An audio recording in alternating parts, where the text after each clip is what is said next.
झूठी बहादुरी तालियां दिला सकती है, लेकिन जान नहीं बचा सकती। और जब संकट आ जाए तो तुम्हारे साथ कौन खड़ा रहेगा, तालियां या दोस्त? जब मोह सत्ता पर भारी पड़ जाए, राजा तब नहीं गिरता जब दुश्मन सामने होता है। राजा तब गिरता है जब उसका विवेक सो जाता है। सूर्यनगर का राजा महिपाल उसी नींद में चल रहा था। एक दिन शिकार से लौटते समय हाथ में धनुष था, आंखों में सत्ता का नशा और मन में वह खालीपन जो सिर्फ ऊंचे सिंहासन पर बैठे लोगों को महसूस होता है। तभी जंगल की नमी और सन्नाटे को चीरती हुई एक स्त्री के रोने की आवाज उसके कानों तक पहुंची। नरम नहीं, बल्कि डर, पूतन और अकेलेपन से भरी हुई। राजा उस आवाज के पीछे बढ़ा। झाड़ियों के बीच बैठी थी अवंतिका। आंखों में आंसू थे, चेहरे पर बेबसी और सौंदर्य ऐसा कि राजा की सोच वहीं ठहर गई। उसने पूछा, तुम कौन हो और इस वन में क्यों रो रही हो? अवंतिका ने कांपती आवाज में कहा, राजन, इस दुनिया में मेरा कोई नहीं है। आज इस सरोवर में कूदकर सब कुछ खत्म करने आई हूं। राजा ने उसकी बात सुनी, लेकिन समझी नहीं, क्योंकि जब सत्ता को दया का भ्रम हो जाता है, तब वह किसी की जिंदगी नहीं बचाती, अपने अकेलेपन का इलाज ढूंढती है। राजा मुस्कुराया और बोला, कोई नहीं, आज से मैं हूं। उसी एक वाक्य के साथ सूर्यनगर के भविष्य में एक अदृश्य दरार पड़ गई। यह प्रेम नहीं था, यह करुणा नहीं थी, यह समझौता था जिसमें राजा ने अपनी प्रजा को गिरवी रख दिया। जिस पल अवंतिका राजमहल में आई, उसी पल राजा महिपाल रंग महल में कैद हो गया। और जब राजा अपने सुख में डूब जाता है, तब राज्य का दुख अनाथ हो जाता है। अगर तुम्हें लगता है कि सुंदरता हमेशा वरदान नहीं होती, तो इस कहानी को ध्यान से सुनते रहो, क्योंकि अब जो बनने वाला है वह सिर्फ एक प्रेम कथा नहीं, बल्कि सत्ता के पतन की पहली सीढ़ी है। रंग महल अब आनंद का स्थान नहीं रहेगा, वह धीरे धीरे विवेक का कब्रिस्तान बनने वाला है। रंग महल में कैद होता विवेक। राजा का पतन अचानक नहीं होता, वह रोज थोड़ा थोड़ा गिरता है। अवंतिका के महल में कदम रखते ही महिपाल का जीवन रंग महल तक सिमट गया। सुबह होती, संगीत गूंजता, रात ढलती, नृत्य चलता, लेकिन दरबार सूना रहता। सिंहासन पर धूल जमने लगी और न्याय पर जंग। प्रजा बाहर खड़ी रहती, मगर भीतर राजा व्यस्त था अपनी इच्छाओं में। मंत्री समझ गए थे कि अब रोकने वाला कोई नहीं। कर बढ़े, अत्याचार बढ़ा और हर लालची हाथ राज्य की नसों में जहर घोलने लगा। लोग कहते राजा बदल गया है, पर सच ये था कि राजा खो गया था। अवंतिका हर बार उसे रोक लेती, कभी मुस्कान से, कभी रूठकर, और महिपाल हर बार प्रजा को टाल देता। सत्ता जब सुख में बदल जाए तो जिम्मेदारी बोझ लगने लगती है। इसी अंधेरे में एक नाम फुसफुसाया जाने लगा, ब्रह्मदेव। वह कोई साधु नहीं, चेतावनी था। पर सवाल यह था, क्या मोह में डूबा राजा चेतावनी सुन पाता है? चेतावनी जिसे टाल दिया गया। प्रजा की पीड़ा सुनकर ब्रह्मदेव महल पहुंचे। दरवाजे बंद थे, पहरेदार अड़ गए। भीतर नृत्य चल रहा था, बाहर सन्नाटा। सत्ता को जब आईना दिखाया जाए, वह अक्सर पर्दा गिरा देती है। ब्रह्मदेव लौट गए, लेकिन उसी रात सत्य सपने बनकर आया। स्वर्गीय पिता कनकसेन बोले, यदि ब्रह्मदेव की बात नहीं मानी तो विनाश तय है। राजा घबरा गया, पसीने से भीग गया।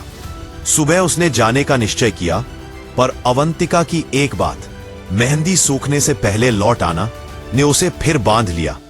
चेतावनी सामने थी, पर प्राथमिकता गलत थी। सत्ता में सबसे खतरनाक क्षण वही होता है जब इंसान सही और सुविधाजनक में से सुविधा चुन ले। ब्रह्मदेव फिर प्रतीक्षा करते रहे और राजा फिर देर करता रहा। समय चेतावनी देता है, बार बार नहीं, बस एक सीमा तक। स्वर्ग का छलावा। राजा महिपाल को लगा था कि सुखी जीवन की अंतिम मंजिल है। ब्रह्मदेव ने कोई उपदेश नहीं दिया, कोई डांट नहीं लगाई, बस उसे एक अनुभव दिया। एक क्षण में राजा खुद को स्वर्गलोक में खड़ा पाता है। चारों ओर वैभव, सुगंध, संगीत और अतुलनीय सौंदर्य। अप्सरा मेनका की मुस्कान ने राजा की चेतना को बांध लिया। वह भूल गया कि वह राजा है, भूल गया कि उसकी एक रानी है, भूल गया कि कोई प्रजा भी है। कुछ ही पलों में उसके मन में दूसरा विवाह और नया सुख बसाने का विचार जन्म ले चुका था। यही स्वर्ग का सच था। वह परीक्षा बनकर आया था। जैसे ही मृत्यु का फरसा उसके सामने उठा, सारा स्वर्ग मिट्टी बन गया। आंख खुली तो वह ब्रह्मदेव के सामने था। ब्रह्मदेव बोले, जो आदमी सुख के लिए अपने मूल कर्तव्य को भूल जाए, वह राजा नहीं सिर्फ उपभोक्ता बन जाता है। स्वर्ग ने महिपाल को उसकी कमजोरी दिखा दी थी। जुड़वा सच, सत्ता और त्याग की रेखा। ब्रह्मदेव ने अपना वास्तविक रूप दिखाया तो महिपाल कुछ क्षणों के लिए सांस लेना भूल गया। सामने खड़ा व्यक्ति उसका प्रतिरूप था। वही चेहरा, वही आंखें, वही देह, पर आत्मा बिल्कुल अलग। ब्रह्मदेव ने शांत स्वर में कहा, हम जुड़वा हैं। ये सुनते ही महिपाल के भीतर कुछ टूट गया। उसे बताया गया कि जन्म के समय राज्य पर संकट था और पिता कनक सेन ने एक पुत्र को त्याग का मार्ग सौंप दिया ताकि प्रजा बचे। एक को सिंहासन मिला, दूसरे को तप।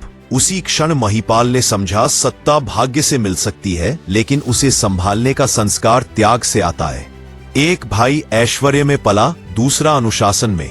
एक ने आदेश सीखे, दूसरे ने आत्मसंयम। यह जुड़वापन सिर्फ शरीर का नहीं था, यह दो रास्तों का प्रतीक था। महिपाल पहली बार अपने भीतर झांक रहा था और उसे दिख रहा था कि उसके पास शक्ति तो थी, पर चरित्र अधूरा था। यह सच किसी शत्रु ने नहीं, खून ने दिखाया था, और इसलिए यह सबसे भारी था। पश्चाताप से पुनर्जन्म। महिपाल की आंखें अब झुकी हुई थीं। वह राजा नहीं, एक दोषी मनुष्य की तरह खड़ा था। उसे अपने पिता का त्याग और अपना पतन साफ दिखाई दे रहा था। ब्रह्मदेव ने कठोर शब्द नहीं बोले, बस इतना कहा, अभी भी समय है। यह वाक्य आदेश नहीं था, अवसर था। महिपाल लौटा, लेकिन अब उसका कदम हल्का नहीं था, जिम्मेदारी से भरा था। दरबार फिर से खुला, शिकायतें सुनी गईं, करों की लूट रुकी और मंत्रियों की मनमानी पर लगाम लगी। सत्ता अब सुख का साधन नहीं रही, सेवा का औजार बन गई। उसने अवंतिका से भी स्पष्ट कहा, तुम मेरे जीवन का हिस्सा हो, लेकिन मेरी प्रजा मेरा धर्म है। यह कह पाना आसान नहीं होता, क्योंकि मोह हमेशा विरोध करता है। लेकिन महिपाल ने पहली बार मोह पर विवेक को चुना। यही वह क्षण था जब राजा बदला नहीं, पुनर्जन्म हुआ। सत्ता का नहीं, चरित्र का। स्ट्रॉन्ग बहादुरी का जाल। सूर्यनगर के पास एक छोटा सा गांव था, जहां दो दोस्त रहते थे, रतन और कर्मा। रतन शांत था, कम बोलता था, पर उसका हर शब्द जमीन से जुड़ा होता।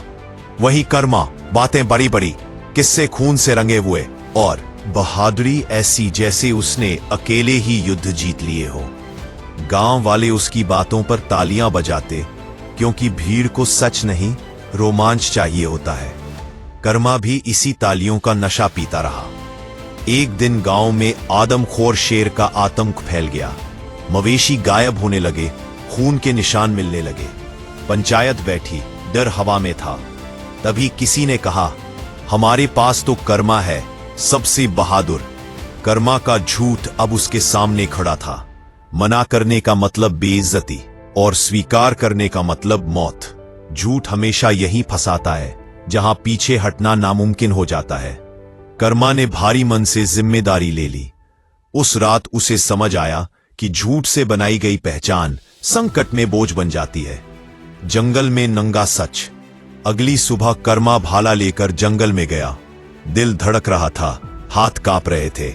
वह वही जंगल था जहां उसके किस्सों में वह शेरों को मार चुका था, पर आज हर पेड़ डरावना लग रहा था। अचानक शेर की दहाड़ गूंजी। मौत सामने थी। कर्मा के हाथ से भाला छूट गया और वह जान बचाने के लिए पेड़ पर चढ़ गया। नीचे शेर बैठा रहा, घात लगाए। दिन बीता, रात आई, भूख प्यास से शरीर टूटने लगा। न दोस्त, न गांव, न तालियां, सिर्फ डर। कर्मा समझ चुका था कि झूठी बहादुरी असल लड़ाई में नंगी हो जाती है। वह सोचने लगा, अगर मैंने सच बोला होता तो शायद आज अकेला ना होता। पेड़ पर बैठा हुआ आदमी अब बहादुर नहीं था, वह सिर्फ एक डरा हुआ इंसान था जिसे पहली बार अपनी औकात दिख रही थी। सच्चे मित्र की कीमत। जब कर्मा वापस नहीं लौटा, रतन समझ गया कि बात बिगड़ चुकी है। उसने इंतजार नहीं किया, शोर नहीं मचाया, बस भाला उठाया और जंगल की ओर निकल पड़ा। उसके साथ कुछ नौजवान भी थे। रतन को पता था सच्ची बहादुरी प्रचार नहीं मांगती, वह समय पर पहुंचती है। जंगल में उसने शेर को देखा और सही पल का इंतजार किया। एक वार, सीधा सटीक। शेर गिर पड़ा।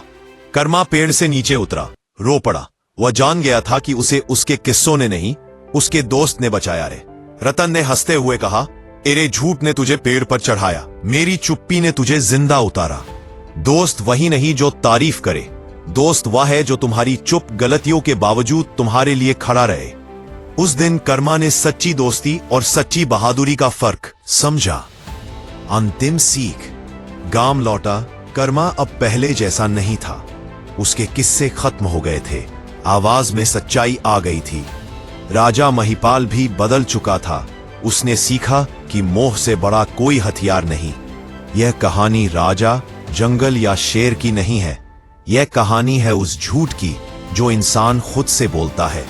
सत्ता हो या दोस्ती, जब दिखावे पर टिके तो गिरती है, और जब सच पर टिके तो बचाती है। सही मित्र वही है जो तुम्हें तुम्हारी सबसे कमजोर हालत में छोड़कर न जाए, और सही जीवन वही है जिसमें तुम खुद से न भागो। अगर इस कहानी ने तुम्हें कहीं चुप करा दिया है तो समझो संदेश पहुंच गया, क्योंकि गो बियॉन्ड स्टोरीज में कहानियां सुनाने के लिए नहीं होती, वो कहानी है तुम्हारे भीतर छिपे सच को जगाने के लिए होती है।